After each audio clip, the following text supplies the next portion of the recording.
En Radio Castilla-La Mancha, El Dragón Invisible, con Jesús Ortega.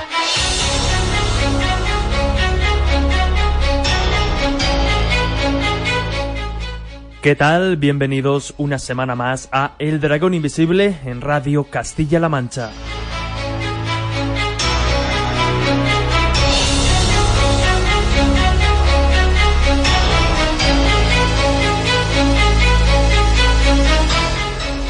Los libros de historia, la historia oficial, nos hablan de que el 12 de octubre de 1492 Cristóbal Colón avistó tierra y puso el pie en un nuevo continente, en el continente americano. Sin embargo, ese descubrimiento y la posterior conquista, no exenta de polémica, siguen despertando, siguen levantando a día de hoy grandes interrogantes, grandes preguntas sin una respuesta del todo clara. Esta semana, en El Dragón Invisible, queremos profundizar precisamente en esos misterios, en esos enigmas aún pendientes del descubrimiento y la conquista de América, como, por ejemplo, las apariciones y los extraños sucesos que los conquistadores anotaron en sus crónicas y aparecen reflejados en los textos de aquella época.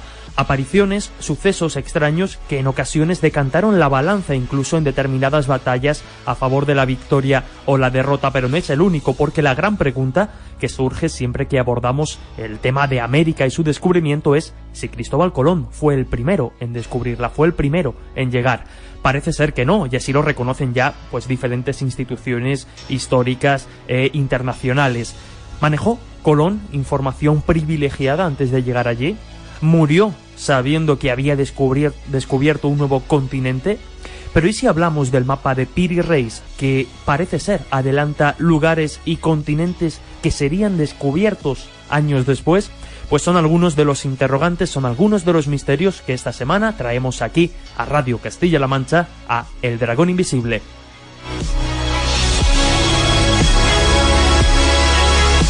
Descubre el misterio de una forma diferente. En Radio Castilla-La Mancha, El Dragón Invisible, con Jesús Ortega. 19, 18, 17,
Como adelantábamos, esta semana en El Dragón Invisible hablamos de diferentes enigmas relacionados con el descubrimiento de América. Lo vamos a hacer con una periodista, con una gran amiga, una gran compañera, Lourdes Gómez, periodista, colaboradora de revistas como Enigmas, Año Cero, Historia Iberia Vieja, Más Allá, redactora en el programa de televisión Tras el Mito, también en radio en El Serano, en Canal Extremadura Radio, y en Extremadura Infinita de Radio Nacional de España. Ya había ganas, y como digo, es un auténtico lujo poder recibir en El Dragón a Lourdes Gómez. ¿Qué tal? Bienvenida. Gracias, Jesús, bien hallada, estoy encantada. Sabes que tenía muchas ganas de subirme a este Dragón Invisible que tan bien estás pilotando. Estamos muy orgullosos de ti, nos encanta el programa y yo tenía muchas ganas de estar con todos los oyentes pues para hablar de algunos de los temas que investigo. Nosotros, como digo, desde luego, si el Dragón Invisible es lo que es gracias a invitados y a personas de la talla profesional, pues como tienes tú y como tienes otros de los compañeros que han pasado por aquí. Y como bien decías, para hablar de un tema bastante interesante, y lo comentábamos antes, ¿no? Antes de empezar a grabar. Un tema poco divulgado o poco dado a conocer en los medios de comunicación, ya no solo especializados, sino en el resto de medios. Los fenómenos, podríamos decir, extraños que tienen lugar durante el descubrimiento y la conquista de América, ¿no? Efectivamente, Jesús, hubo muchos casos extraños que rodearon esta conquista de América a partir de su descubrimiento por parte nuestra, ¿no? En 1492. Es curioso, pero yo creo que la explicación a que no sean muy divulgados es que las personas que se han interesado por este tipo de crónicas, ¿no?, que nos han llegado de esa época, se han centrado más, han visto esto como algo marginal o anecdótico y se han centrado más en otros detalles de la conquista. Sin embargo, nosotros, que somos los interesados en estas temáticas, ¿no?, de lo extraño, a lo mejor muchas veces no hemos acudido a esas fuentes y por lo tanto no hemos comprobado la riqueza de verdad, porque es una mina, todo este episodio histórico en cuanto a temas del misterio. Yo me introducí en ello a raíz de mi interés, ¿no?, como extremeña, en la figura de los conquistadores de mi región que fueron hasta allá. Empecé a conocer sucesos, ¿no?, que ellos protagonizaron, y así poco a poco hasta también, como iremos comentando, conocer también la visión de los indígenas, ¿no?, que también es muy interesante y que si ya nos cuesta conocer lo que hablaron, lo que refirieron esos conquistadores de nuestra tierra, los castellanos, más todavía, ¿no?, los indígenas, pues también existen crónicas de ellos que hablan de lo extraño y vamos a comentarlas hoy en el programa. Como bien dices, hay personajes fundamentales, algunos más, otros menos conocidos, pero por ejemplo, por empezar por uno de estos conquistadores, pues que yo creo que a todos los oyentes les va a sonar, Hernán Cortés, ¿no? Por ejemplo, nos encontramos con que, bueno, relata en sus crónicas algunos fenómenos de extraña categoría, por decirlo de alguna manera. Pues sí, Hernán Cortés, que duda cabe que es uno de los personajes destacados, ¿no?, en esta historia. Él fue el conquistador de México y también pues protagonizó este tipo de sucesos. En concreto, él, que procedía de un pueblo de la provincia de Badajoz, de Medellín, era una persona muy creyente. Cuenta en las crónicas, ¿no?, que llevaba siempre una sencilla cadena de la Virgen con su hijo, que rezaba todas las mañanas y que a medida que iba avanzando en esos territorios que comenzaba a conocer, imponía, ¿no?, ese culto a Dios y a la Virgen allá donde fuera. Hay que decir, ¿no, Jesús?, que llama la atención por parte de muchas personas que la conquista se produjera en tan poco tiempo, en realidad no habiendo tantas personas, no tantos efectivos por parte de los castellanos como de los indígenas, ¿no? Y entonces es cuando nos resulta todavía más impactante, ¿no?, este tipo de eventos que de alguna manera les ayudaron, ¿no?, y que en algunos casos, de hecho, solo eran visualizados por los indígenas. Los españoles referían lo que había ocurrido, pero decían que ellos no lo habían visto, ¿no?, que era lo que manifestaban estas personas, ¿no?, que se encontraban allí. Y en concreto, bueno, pues hay episodios relacionados con Cortés y también con cronistas como Bernal Díaz del Castillo, que comentaban, ¿no?, cómo Moctezuma, el emperador, ¿no?, el líder de los mexicas, pues le decía a sus hombres que cómo era posible, ¿no?, que volvieran, ¿no?, que se batieran en retirada si eran en número superior, ¿no?, a los soldados de Cortés. Y algunas veces referían ellos, así se recogen en las crónicas, que veían una especie de señora de luz luminosa que iba delante de esos castellanos, que les infundía temor porque entendían que era algún tipo de diosa relacionada con estos hombres y que no querían estar a mal con este personaje, ¿no? De ahí que ellos facilitaran al fin y al cabo esa labor de conquista. Luego, por ejemplo, hay otro episodio interesante que cuenta un cronista, una crónica de Fray Antonio de Tello, también en el ámbito de la conquista de México. México, ¿no? Cuentan que por la zona del Valle de Banderas, ¿no? Hablando de la entrada de los españoles hasta esta región del extremo oeste de México, estaba Cortés allá por el año 1522 y bueno, era tal cantidad, Jesús, la que dicen que había de indígenas, pues que los hombres de Castilla pues están completamente asustados, ¿no?, ante la presencia de tantas personas, viendo en aquello una derrota inminente, ¿no? Querían batirse en retirada. Y lo que cuenta el cronista es que ellos pues se ponen a rezar, ¿no? Imploran a Dios que les ayude, ¿no?, en ese trance. Y dicen que en aquel momento Cortés mandó sacar los estandartes reales y los enarboló.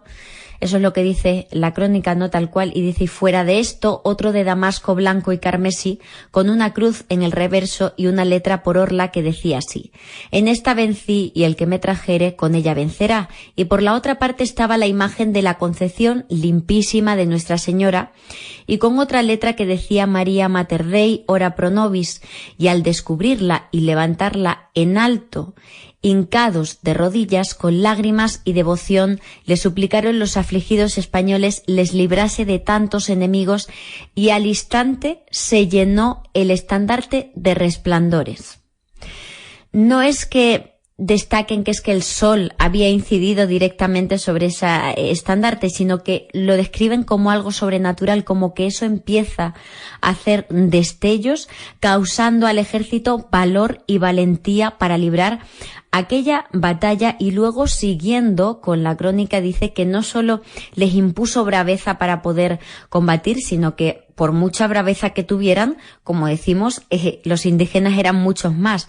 Entonces necesitaron la intervención divina, y por eso dice la crónica que en esta ocasión el estandarte de Nuestra Señora se llenó de más resplandores.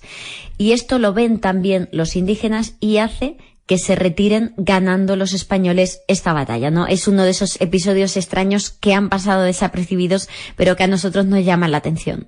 Desde luego vemos esa...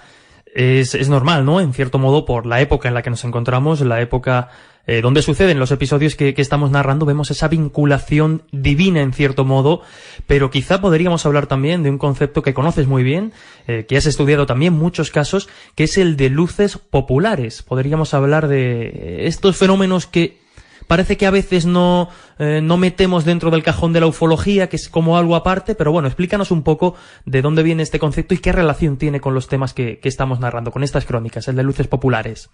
Es interesante porque el concepto de luces populares lo acuñan Jesús Callejo y Javier Sierra en su magnífica obra La España extraña, donde usan estos términos para referirse a aquellos episodios relacionados con apariciones de vírgenes, con aparición de estrellas en determinados escudos heráldicos, ¿no?, con nombres de pueblos, incluso de regiones, que aluden a eventos de luminarias extrañas, y utilizan este nombre para englobar a esos fenómenos, digamos, lumínicos extraños, ¿no?, que hoy día podríamos interpretar en clave ufológica y que sin embargo pertenecen a la crónica histórica, ¿no?, y que no han sido interpretados en esta clave. Hay disparidad de opiniones en cuanto a que pertenezcan al mundo de la ufología o no. Para mí pertenecen totalmente. Estaríamos hablando de esas crónicas ufológicas antiguas. Claro, pero hay gente, bueno, pues eso, en determinadas culturas o en determinadas zonas del mundo, pues hay quien lo relaciona con la Virgen, con duendes, con luces que indican, por ejemplo, la posición o el lugar de un tesoro. Mencionabas, por ejemplo, esos escudos, ¿no?, de diferentes comunidades. Por ejemplo, uno de ellos, estando en Radio Castilla-La Mancha, el de Cuenca, tiene una gran luminaria encima del cáliz que hace referencia precisamente a una de estas extrañas apariciones, muy parecida a la que estamos comentando.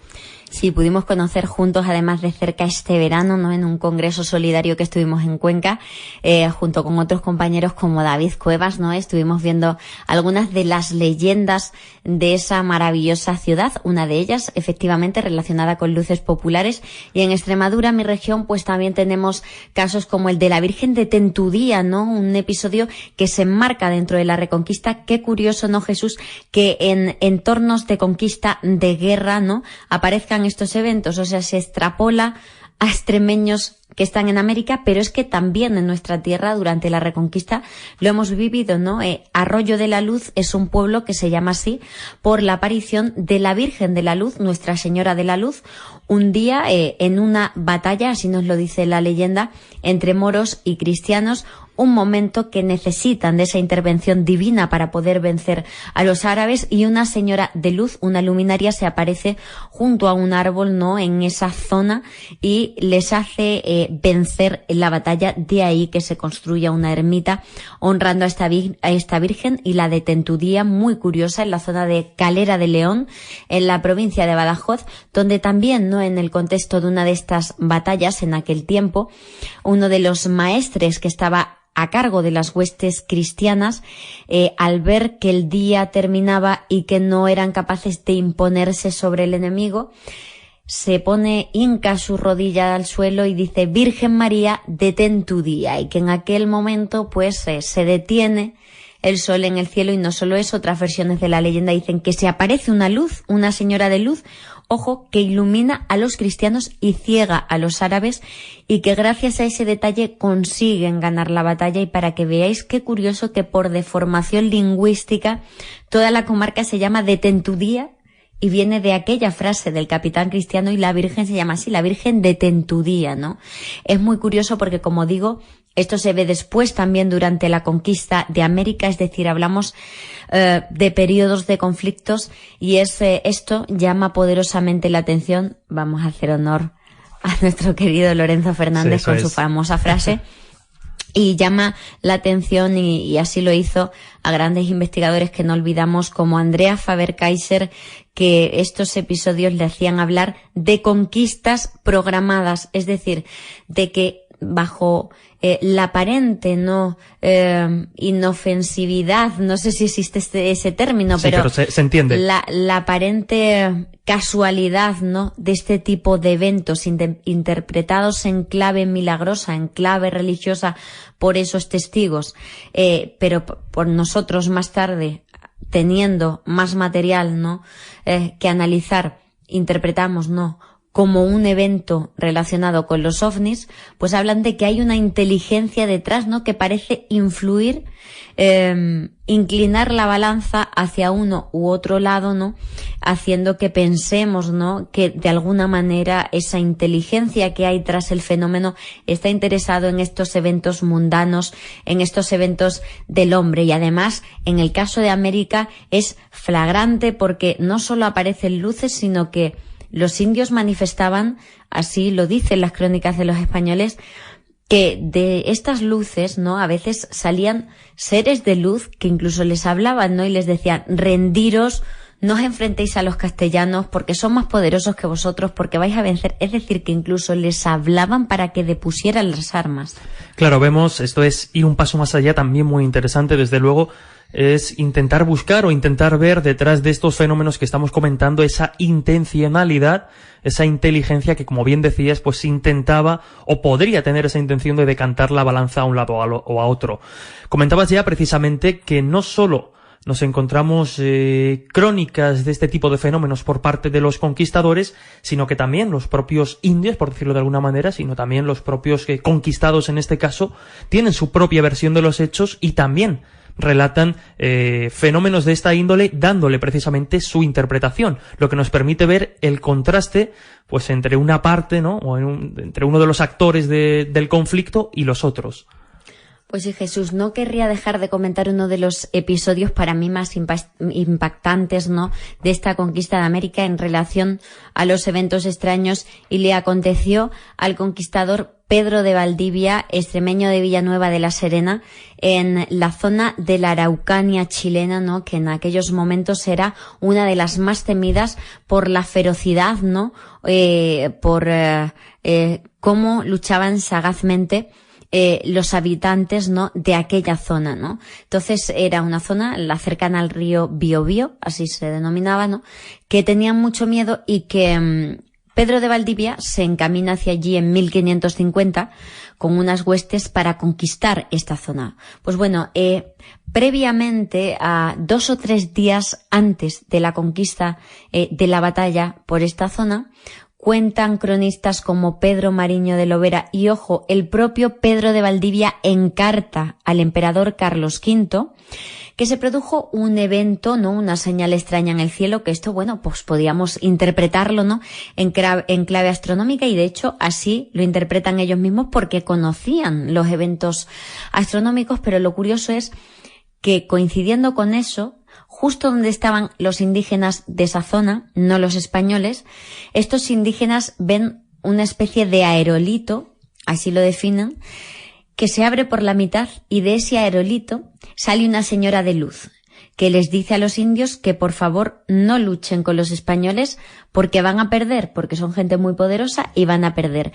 Y no solo eso, sino que además, claro, estas pobres personas ya no sabían a qué atender, porque coincidiendo con eso, horas después aparece otro personaje que dicen que es como una especie de demonio y les dice todo lo contrario, que se enfrenten a los españoles, que son mayores en número, que tienen muchas posibilidades de vencer. Entonces, tú lees esto, que puede parecer una tontería, pero ha tenido tanta importancia para un conquistador como que se lo ha referido en carta al emperador Carlos V, que qué es lo que hay detrás, ¿no? ¿De verdad existen dioses, deidades, entidades enfrentadas entre sí, ofreciendo mensajes contradictorios a estas personas? Y como digo, no es algo que ellos vieran, esto es lo que ellos refieren que les han contado los indígenas a posteriori. Y otro hecho muy curioso, cuando se funda la ciudad de Santiago de Chile, también es Pedro de Valdivia el protagonista, aparece, según dicen los indígenas, aparece por el cielo lo que ellos interpretan como un señor que tiene una espada desenvainada y va cabalgando, aparece de entre las nubes, baja del cielo, y a ellos les infunde muchísimo terror, y dice que coincide con que a ellos misteriosamente, no saben por qué, se les empiezan a caer las armas al suelo. Ellos no las quieren soltar, pero se les empiezan a caer, no saben por qué, y esto hacen que, aun teniendo la batalla ya prácticamente ganada, se retiren. Tanto es así que, aunque eran muy inferiores en número, de la caballería castellana no muere ni un solo español. Entonces a ellos les choca mucho y hacen una auténtica investigación, Jesús, de todo esto los españoles. Les preguntan a esos caciques, ¿no? Ellos interpretan que es una aparición de Santiago porque ya había ocurrido también, nuevamente aludimos a ello, a la reconquista española, ¿no? De ahí la famosa frase de Santiago y cierra España, ¿no? Para ellos siempre estaba el apóstol presente, ¿no? De ahí que pusieran ese nombre a la ciudad, Santiago de Chile. Y, como digo, que hicieran una investigación. Lo que los caciques dicen, como digo, es que ven a este personaje por el cielo, y tanto es así que los españoles dicen, bien, como no ha muerto nadie de las personas que llevan caballería, os vamos a poner ante estas personas para que identifiquéis qué caballero es el que os ha dado tanto miedo. Y dice que los caciques indígenas se ríen porque no les causa temor ninguno de aquellos que estaban viendo, o sea que no era ninguno de esos personajes, no es lo que llama la atención. Y, como digo, esto, aunque nos ha llegado a través de nuestras propias crónicas, por supuesto, ellos en sus textos también hablan de estos fenómenos. Tanto es así que en el caso de México, yo he estado hace pocas semanas de viaje allí en este país tan maravilloso, ¿no? Y allí he podido adquirir libros como, por ejemplo, uno que se llama La visión de los vencidos, que son unas relaciones indígenas de la conquista que reúne pues un investigador de la Universidad Nacional Autónoma de México, ¿no? Donde Miguel León Portilla muestra en este libro crónicas donde ellos, los vencidos, dan su visión de estos eventos. Y a mí me ha sorprendido mucho ver que desde el principio ellos ya hablan de los fenómenos extraños, y en concreto hablan de una serie de presagios que ellos ven y que les indican que algo extraño está a punto de ocurrir. Esto, Jesús, desde meses antes de que aparecieran los primeros barcos españoles allí. Si quieres te puedo comentar, ¿no?, alguno de esos eventos. Sí, por ejemplo, hablábamos, ¿no?, de la caída de Tenochtitlán. Ese era uno de los que aparecía, digamos, interpretado por esta otra parte de la balanza, y como bien decías, pues esa interpretación de determinados presagios, y es sorprendente, ¿no?, lo que comentas, incluso antes de que aparecieran, ¿no?, los españoles por la costa, por decirlo de alguna manera. Pues mira, esto es un trocito, por ejemplo, tú decías, la caída de Tenochtitlán efectivamente es cuando pierden, ¿no?, ese foco principal de su civilización mexica, lo que hoy conocemos como la Ciudad de México, donde estaba ese templo mayor, ¿no?, de sacrificios a sus dioses, y donde ellos, pues, es el último reducto, ¿no?, hasta que se rinden. Pues uno de los últimos presagios ocurre, como digo, de manera inminente a la caída de esta ciudad, y leo tal cual una de las crónicas, ¿no?, indígenas, que dice: y se vino a aparecer una como grande llama. Cuando anocheció llovía, era cual rocío la lluvia. En este tiempo se mostró aquel fuego. Se dejó ver, apareció cual si viniera del cielo. Era como un remolino, se movía haciendo giros, andaba haciendo espirales. Iba como echando chispas, cual si restallaran brasas, unas grandes, otras chicas, otras como leve chispa, como si un tubo de metal estuviera al fuego. Muchos ruidos hacía, retumbaba, chisporroteaba. Rodeó la muralla cercana al agua y en Coyonacasco fue a parar. Desde allí fue luego a medio lago, allá fue a terminar. Nadie hizo alarde de miedo, nadie chistó una palabra. Esto fue una de las interpretaciones, la aparición de este extraño evento de luminaria que iba echando chispas. Se habla de algo metálico, se habla de algo que va a morir a un lago, ¿no?, como los modernos objetos submarinos no identificados. Pues esto es lo que vieron ellos poco antes de esa caída de Tenochtitlán y lo, pues, interpretaron como un presagio de lo que estaba a punto de ocurrir. Desde Además, luego, qué profusión de detalles, ¿verdad? O sea, no es una simple cuestión de que apareció una luz, sino muy muy rico en todo tipo de detalles, en qué ruido hacía, en cómo cae, en, digamos, esos fenómenos que iba generando.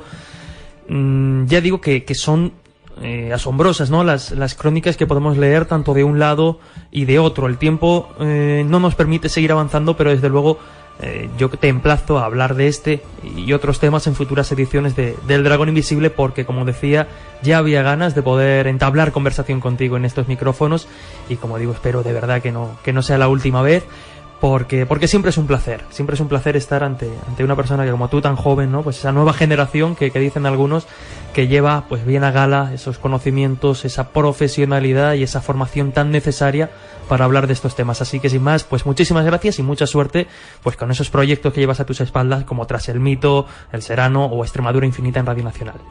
Muchas gracias por tu apoyo, Jesús, por permitirme estar en el programa para hablar de estos temas tan interesantes. Por supuesto que siempre que quieras estaré encantada de subirme a este Dragón Invisible y, por supuesto, como has comentado, de apoyarnos, ¿no?, esas nuevas generaciones. Yo estoy en Extremadura, pero estoy encantada de la labor que estás haciendo, ¿no?, desde Castilla-La Mancha con este fantástico programa. Así que adelante, todo mi apoyo y gracias, de verdad, es un honor poder estar aquí. Pues nos escuchamos entonces en próximas ediciones, y lo dicho, gracias y un placer. Hasta pronto.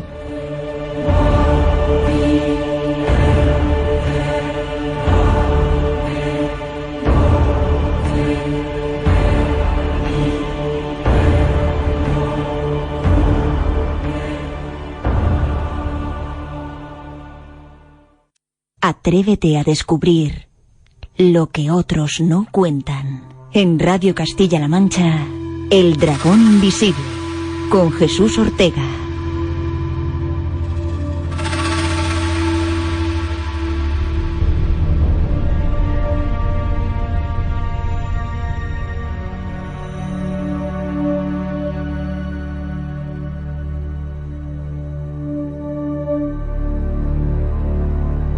Continuamos en El Dragón Invisible, en Radio Castilla-La Mancha, esta semana, en esta ocasión, analizando algunos de los enigmas pendientes del descubrimiento y posterior conquista del continente americano. Para continuar, vamos a hacerlo hablando con un gran amigo, con un gran compañero, con José Juan Montejo. Él es licenciado en Derecho por la Complutense de Madrid y también en Criminología, y desde hace años trabaja en la Administración de Justicia madrileña. Dentro del ámbito ufológico es donde se ha dado a conocer con artículos y trabajos de investigación, principalmente acerca de un supuesto planeta habitado llamado Humo, y del que algún día habrá que hablar largo y tendido en El Dragón Invisible. Ha colaborado en diferentes revistas, Karma 7, Espacio y Tiempo, Año Cero, el Boletín para Investigadores El Ojo Crítico, y ha sido colaborador además de diferentes programas como Dimensión Límite o Tras los Límites. Lo cierto es que, como decíamos, a pesar de que su especialidad, entre otras muchas, está en la ufología, nos ha deleitado con un trabajo en los últimos meses dedicado a los enigmas de Piri Reis y otros navegantes. Ese es su título. Un libro editado por la editorial Glifos, que podéis adquirir en librerías o a través de la página web de la misma editorial, Glifos, G-L-Y-P-H-O-S, Glifos. Y bueno, que también podéis seguir en Facebook en su página Enigma Piri Reis. Como digo, este libro ha sido galardonado nada más y nada menos que con el 6º premio Juan Antonio Cebrián de divulgación histórica. Así que sin más, es un auténtico lujo y un placer recibir en El Dragón Invisible a José Juan Montejo. ¿Qué tal, José Juan? Bienvenido. Muy bien, bien hallado, Jesús. Un placer también por mi parte. Estamos hablando esta semana de los enigmas, por decirlo de alguna manera, aunque estoy seguro de que a lo largo de los próximos minutos algún mito nos vas a derribar, de los enigmas que rodean al descubrimiento de América. Y yo creo que por ir empezando, presentábamos tu libro, Los enigmas de Piri Reis y otros navegantes, pero como digo, para ir empezando, si hay algo que a día de hoy más o menos está ya casi, o empieza a calar poco a poco en la mentalidad del público, es que Colón no fue el primero en llegar a América. Efectivamente. Tampoco se puede aludir al extremo contrario de que fue a lo mejor el último en llegar, pero bueno, salvando esa exageración y un poco con ironía, digamos que Colón efectivamente se puede situar en una tradición pues de varios siglos antes del siglo XV, ¿no? De finales del siglo XV, del famoso y mítico 1492, donde otros navegantes y otros pueblos, pues parece ser que llegaron antes que él al litoral americano, bien del norte o bien del sur. Se ha hablado, por ejemplo, de pueblos como los vikingos, e incluso se hablaba de un navegante chino. ¿Qué hay de este tipo de hipótesis, digamos? ¿Qué opinas? Claro, ¿Qué has investigado eso tanto ya sí, viene ya un poco de antiguo, no es reciente el hecho de que se haya reivindicado pues por parte de historiadores e investigadores del ámbito escandinavo ya desde hace varios siglos, que en algunas expediciones vikingas o de los míticos Northmen, ¿no? Los hombres del norte, en torno a los siglos X y XI, pues que hubieran llegado a las costas de Norteamérica con algunos nombres que quedaron ahí un poco en la leyenda, pero que después se han identificado pues con zonas del nordeste americano como la península del Labrador y otras, y en el ámbito escandinavo pues a algunos de esos territorios situados siempre al oeste de Terranova, ¿no? Que es el último punto, digamos, confirmado y seguro por todas las crónicas escandinavas, y donde no cabe ninguna duda que llegaron los vikingos porque se asentaron allí en Terranova y también en Groenlandia durante varios siglos. Se hablaba de otras zonas que estarían al oeste, como digo, como Vinland o Tierra del Vino, ¿no? Una zona un poco más templada que estaría poblada de viñedos, y también de otras zonas como Markland, ¿no? Tierra de la Marca, pues señalando así una zona ya más fronteriza. Se hablaba, por ejemplo, de personajes, si no recuerdo mal, como Eric el Rojo, ¿no?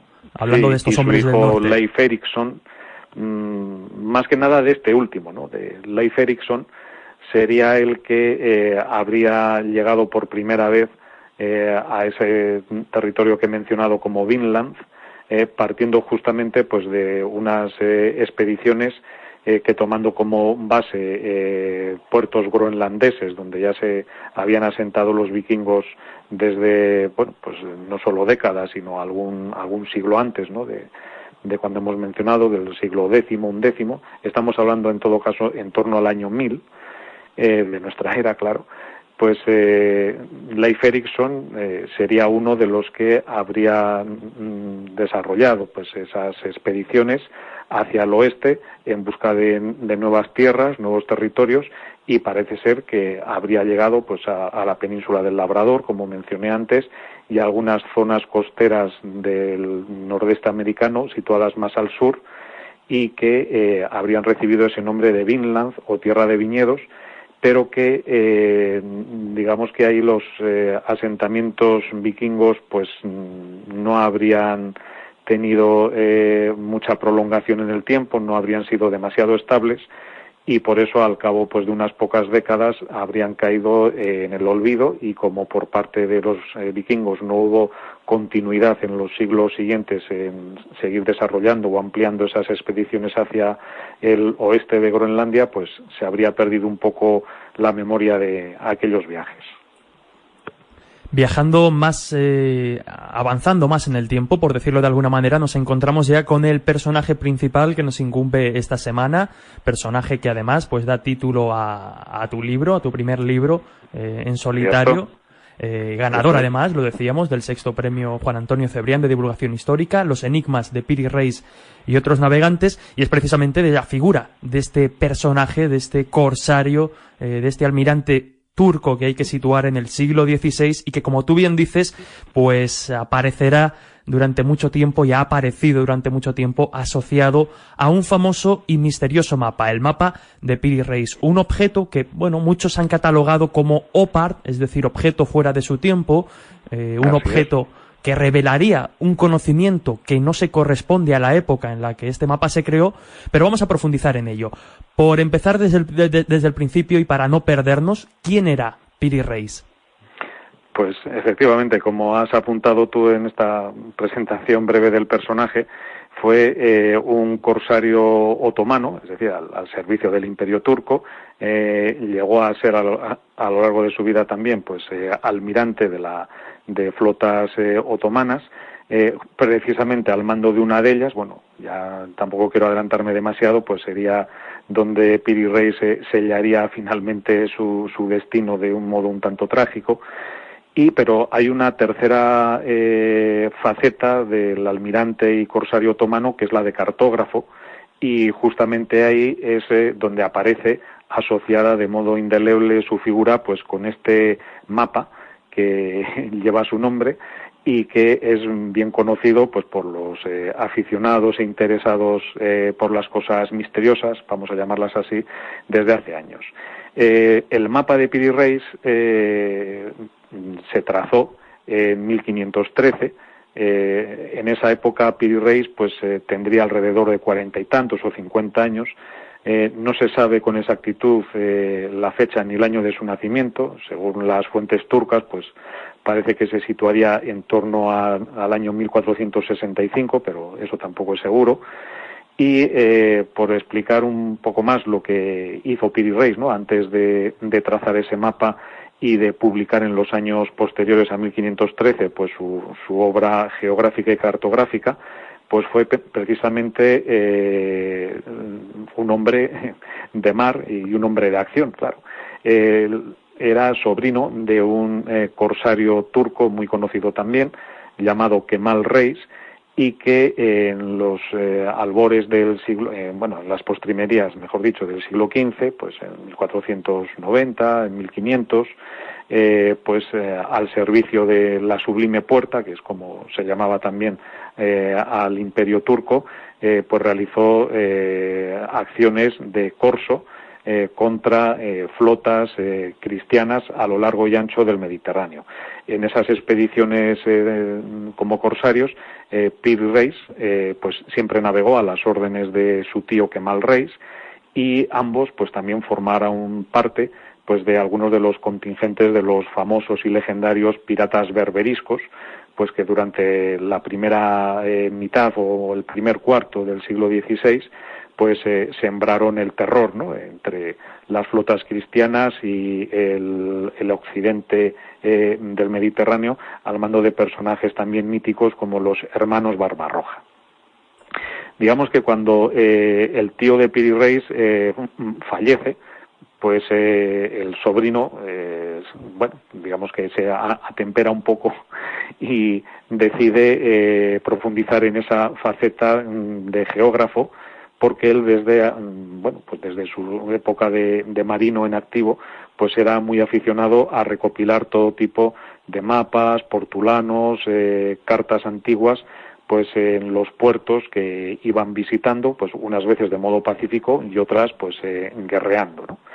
Entonces él había recopilado pues mucha información de puertos y ciudades y costas del Mediterráneo, y entonces él pues empezó a dar forma un poco a toda aquella información, y contó para ello pues con el apoyo de algunos de los elementos importantes, ¿no?, de los personajes relevantes de la política turca de aquel tiempo, ¿no?, del 1510 al 1520.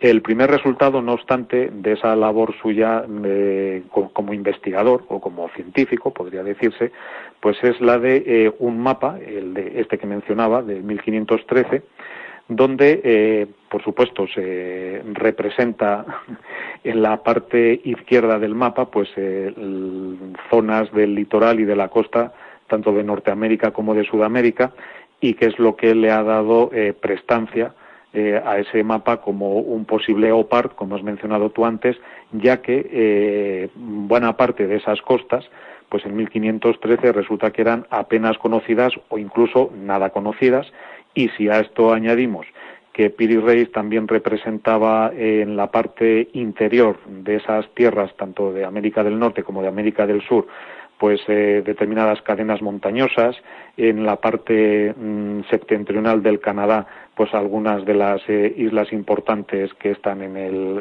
hacia el océano glaciar ártico, y ya si nos vamos también al cono sur, pues representaba en la parte que correspondería a Sudamérica, en la parte más izquierda, pues como una cadena montañosa que podría representar o asimilarse a los Andes en una época, como digo, insisto, en 1513, en que todavía faltaban cerca de 20 o 20 y tantos años para que llegaran a descubrirse oficialmente, pues por parte de los españoles Pizarro, Almagro y sus compañeros. Un último apunte aquí, y es que en la parte inferior del mapa, pues en la parte del Cabo de Hornos, de la Tierra de Fuego, digamos que se prolongaría en una lengua de tierra, es decir, que no se representaría como un hueco pues el estrecho de Magallanes, sino que habría como una continuidad, ¿no?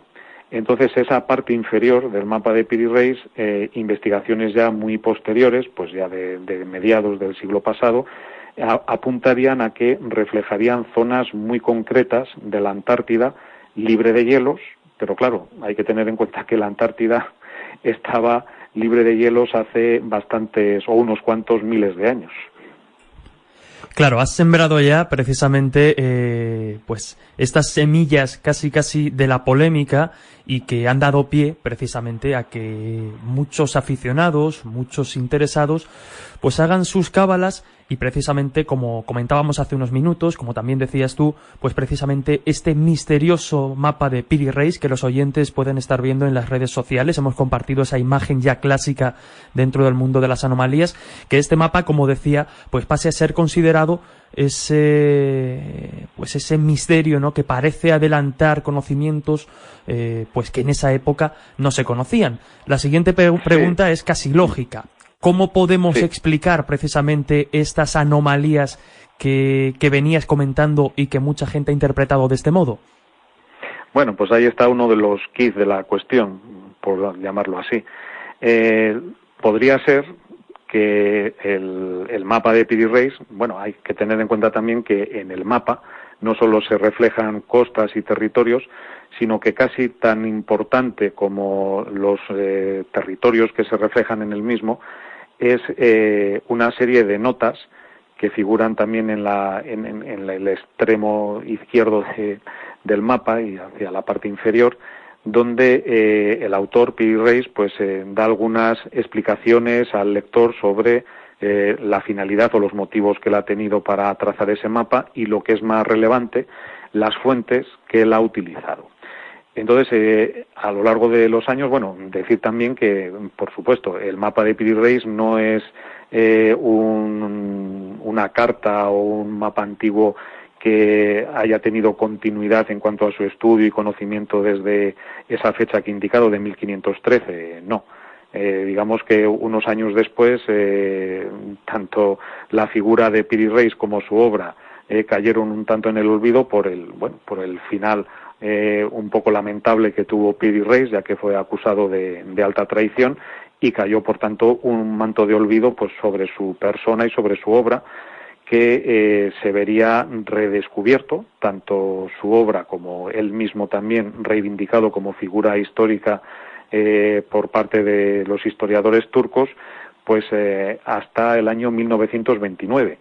Es decir, que hasta entonces este mapa de Piri Reis pues había permanecido totalmente en el olvido, desconocido para investigadores, historiadores y cartógrafos, y sería a partir de su descubrimiento fortuito durante unas obras de remodelación en el Museo Topkapi de Estambul, como que se habría llegado pues a localizarlo y a descubrirlo, y a partir de ese momento pues sí, ya los investigadores se pusieron manos a la obra y se ha escrito sobre el mapa de Piri Reis largo y tendido.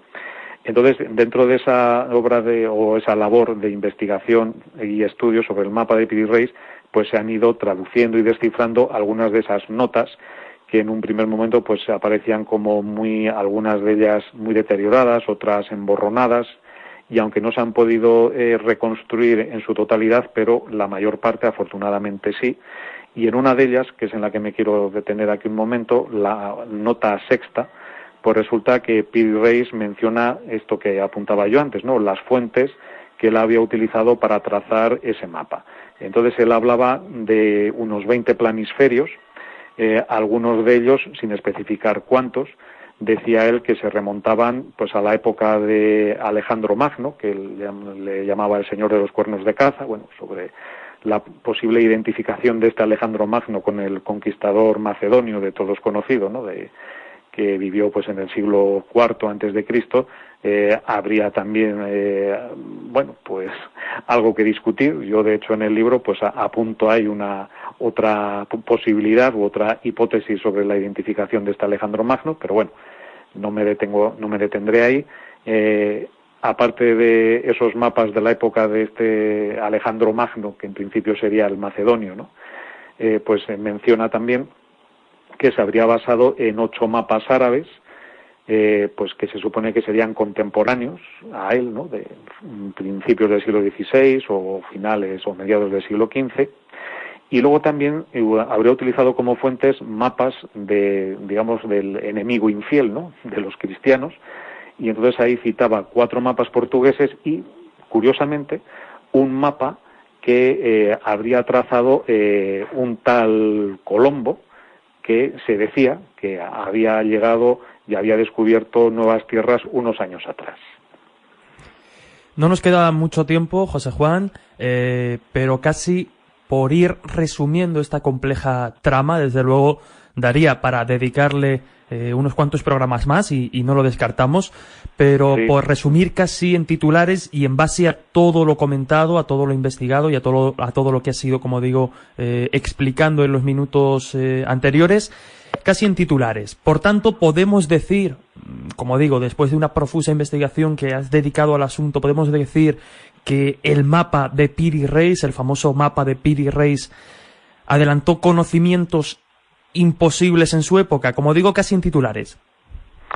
Bueno, imposibles o improbables. Yo lo que pienso es que Piri Reis y otros mapas contemporáneos al suyo, anteriores y posteriores en el tiempo, quizá lo que reflejaban es conocimientos olvidados, es decir, o bien de cartografías heterodoxas o paralelas que se habían puesto en pie en los siglos inmediatamente anteriores, pero que por unos motivos o por otros no habrían tenido demasiada relevancia o demasiada publicidad, y que ahí habría como una especie de tradición, no sé si oculta o semioculta, pues de la cual, por un lado, Piri Reis, con esas fuentes cartográficas que he mencionado antes, e incluso el propio Cristóbal Colón, que también podría a haber tenido acceso a fuentes cartográficas contemporáneas suyas o de los siglos también inmediatamente anteriores, pues sabían, tanto unos como otros, tanto el uno como el otro, pues realmente lo que había al otro lado de lo que se llamaba por entonces el Mar Tenebroso.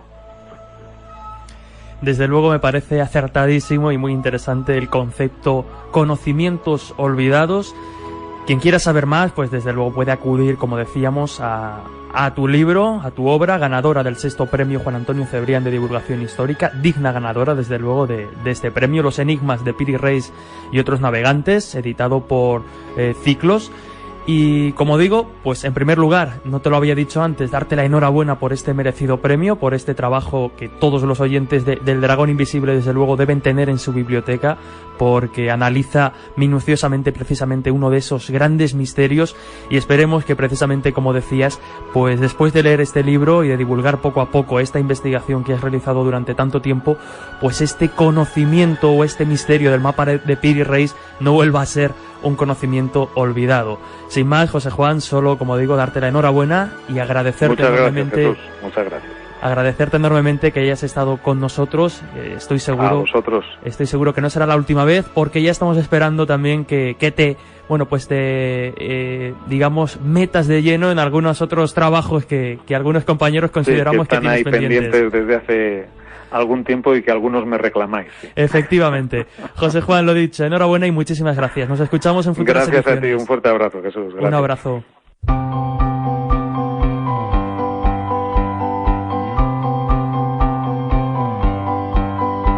Primera norma nocturnal, no me mires así, nada te puedo dar, no hay nada bueno en mí, la tierra lucha contra el sol y todos los planetas.